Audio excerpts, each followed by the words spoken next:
Hello, everyone, and welcome back to the Renew You Students YouTube channel. We've been talking about what is a tale of two kings, about how Saul and David were anointed to be king, but David was eventually going to replace Saul because of Saul's disobedience towards God.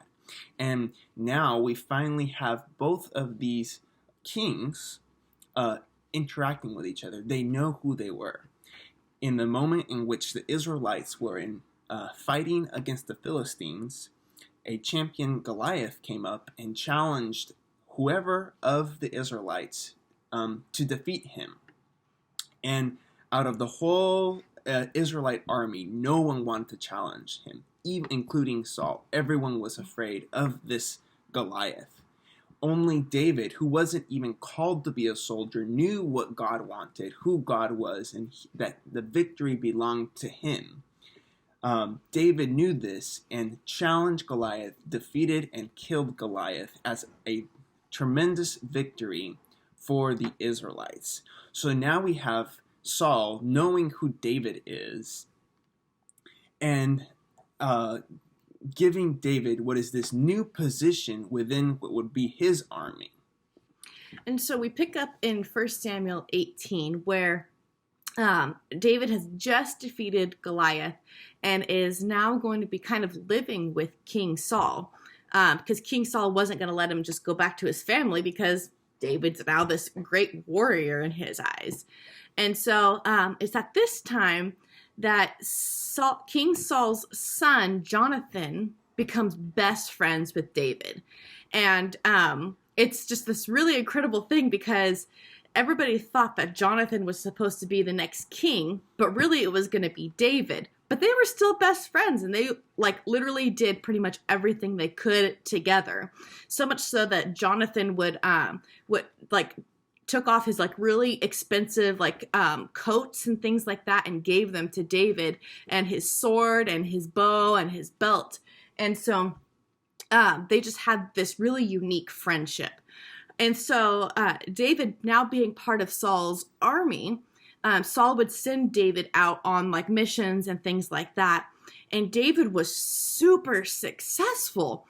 And he kept moving up the ranks in Saul's army, and everybody was very happy with David. They were like, yes, David should be, higher in the ranks. He's done such a great thing. And even Saul's officers that were in charge of some of the armies, they were like, yes, David needs to be promoted like this. But the issue started coming that David started having all of these successes, and after he killed Goliath, everybody was so excited about David that they kind of came up with this song, and that they would sing in the streets, and it was kind of like I don't know how you would quite describe it, but everybody would just sing it kind of together. It was like somebody made it up and everybody else just joined in and started singing it. And the song kind of went like this. It says, Saul has slain his thousands and David his tens of thousands. So everybody's singing this song about, yeah, King Saul, he's killed some people, but David's killed tens of thousands of people. And so they just started singing this song and just talking about how great David was. And this did not set well with King Saul. Yeah, so Saul ends up hearing about this, and he just gets angry and displeased, and he's like, wait a second. I'm hearing that the people around me, the ones who, are supposed to venerate me and keep me as their king, are already saying that David is a better warrior, a better person than Saul is. And this is where Saul develops what is this kind of crisis of identity, because now he realizes what David's potential is. And in those moments, when one gets angry and jealous and even paranoid about what might happen, that you might even lose what you have, one will end up going towards making terrible mistakes. And so what ends up happening is that Saul tries to find a way, or starts keeping what is a close eye on David, because he doesn't want David to be too successful that it will jeopardize his own position. In fact, in one moment in which they're both in the same room, what the Bible says is that this evil spirit came upon Saul and just forced him into this anger and this frustration so much that Saul picks up a spear and throws it at David. And David, what happens is that he dodges the spear twice, which is unbelievable, because just giving the proximity, where they were, what was happening, Saul definitely wanted David dead. But it's amazing because God already had this protection over David. And when Saul saw this, he was deeply afraid.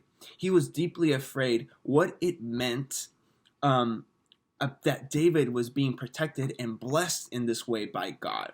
So, in fact, he's like, okay, you know what? What I need to do is I need to get him killed. And he starts sending him into more campaigns, into more dangerous and treacherous situations.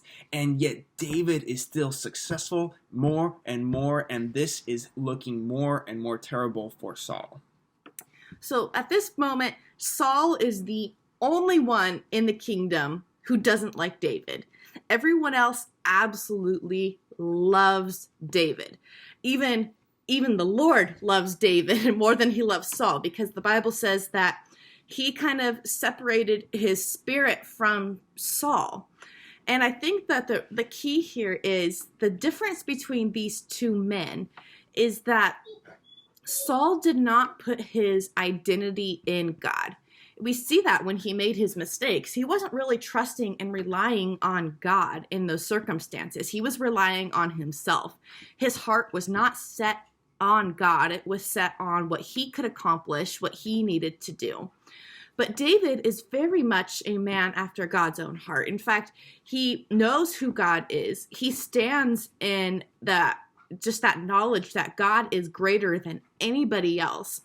And he actively tries to pursue God's heart and what God would have him to do. And so the key here is these two men have their identity in two different things. And that goes to show us something very, very unique and incredible. If we are to have our identity in something that is not God, we can end up like Saul very quickly, where we can end up very angry, we can end up very jealous, we can get super paranoid, and all of this just leads down this really dark path. But if we choose to put our identity in God, then we could end up like David, where we can have great success and things like that. And ultimately, we won't have these identity crises, because the main thing that happened with Saul was a military man. And so when David started having more success in the military than Saul did, Saul was like, well, then who am I? If he's having more success in the military than I am, then do I even matter? Do I even have a place? And so when people are better at us than things, and that's what we put our identity in, we can get really sideways really quickly, and we can start focusing on the wrong things. However, if we put our identity in God, and we make sure that our focus is God, and that we're using our gifts for God and not just for trying to make sure we are who we are, then we don't have to worry about if somebody's better at something than we are. We don't have to worry about things like that, because God is the one we should be focusing on. And so we can encourage others around us then, even if they are better at us than something. And that's something that Saul really misses here, because he sees David as this threat. And so he goes as far as trying to kill David constantly. And the primary example of this is Jonathan, because Jonathan had a lot to lose with David being king. Jonathan was supposed to be the next king just because he was Saul's son.